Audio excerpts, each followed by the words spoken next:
It's a double hat with Tom Mills from GSK and Stephen from Publicis. Are you ready?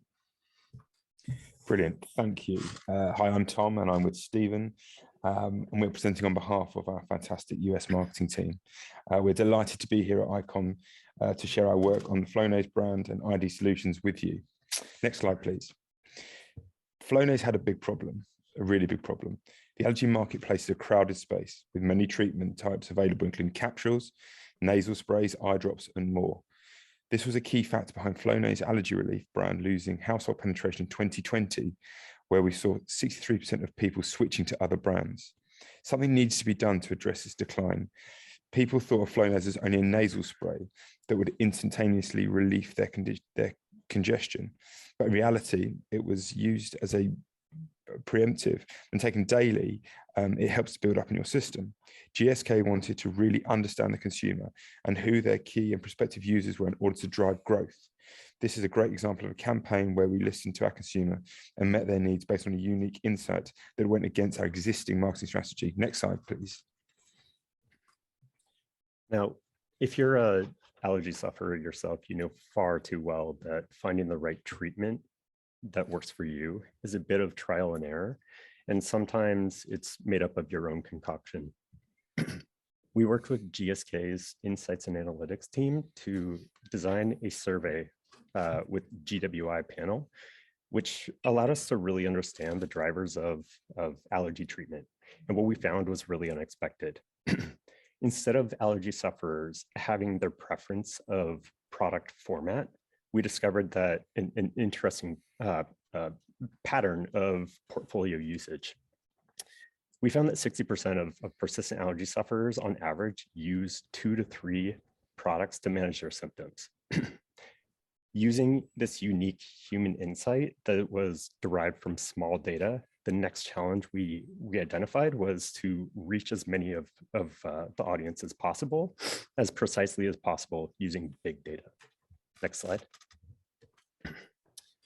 Flonase historically had focused their efforts on educating consumers on how to use their products exclusively. So the new opportunity was reaching this new audience that we identified, which we called the Toolkitters. So people who use 2 to 3 or more different treatments. Testing Toolkitters with the goal of getting consumers to simply add Flonase to their toolkit instead of completely replacing their existing treatments.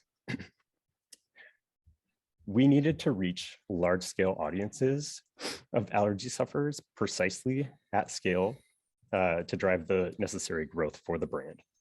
Having the ability to connect this GWI segment to real people using large data at scale using an identity platform allowed us to make our media investment as efficient as possible and to target as much of that Toolkitter audience as possible. Luckily for us, we had access to the ability to connect GWI survey data to Epsilon's US identity platform, which to harness the power of 220 million unique IDs. Next slide. To make that jump from human insight to accurately targeting audiences at scale, we started by digging into the profiling and psychographics of the Toolkitter audience. And this involved mining through the GWI profiles and understanding how the consumer actually uses the allergy products and formats. This was incredibly useful as it helped inform our media and creative teams with insights to actually personalize and tailor the communications. Then we fused the GWI respondent data to Epsilon's identity core ID. And what this allowed us to do was take advantage of the power of Epsilon's platform, which is built on 220 million unique persistent IDs, covering 95% of the US population. It's 100% deterministic. It is also 96% accurate.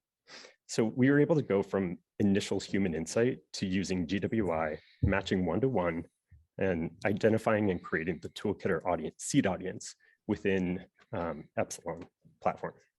We further refined the audience. The feature creation validated the seed audience, built a lookalike model of that seed audience to scale up the size of the audience before we activated within media. And finally, we closed the loop by measuring the outcomes of the campaign and the audiences. And we used IRI in-store measurement, as well as add to cart actions on Flonase.com. Identity allowed us to execute the strategy, personalize the message, and actually reach the right audience at the right frequency to drive sales. Next slide. Our existing targeting approach was very effective historically for Flonase, and so the ID platform and audiences really needed to work that much harder. The test involved the Epsilon ID audiences, which are in gold, and we went head-to-head against native targeting within the DSPs in blue, and then in orange was Flonase site retargeting. While creative was tailored to the campaign, all audiences were served the same messaging to actually make the to make a fair audience test and to make the readout fair. Next slide. GSK's purpose is to deliver better everyday health with humanity. Toolkitters suffer from allergies all year round, so we shifted from our seasonal media support to an always on with a heavy up during peak allergy season. Via this activation and this insights, we lived our purpose of everyday health via understanding humanity. Not only that, but our media performance on the ID-based segments really shone through. On programmatic, we drove a 33% improvement in conversion rate, a 39% improvement in sales ROAS. And on Facebook, we drove a fantastic 180% improvement in conversion rate and a 10x improvement in sales on ROAS. Thank you.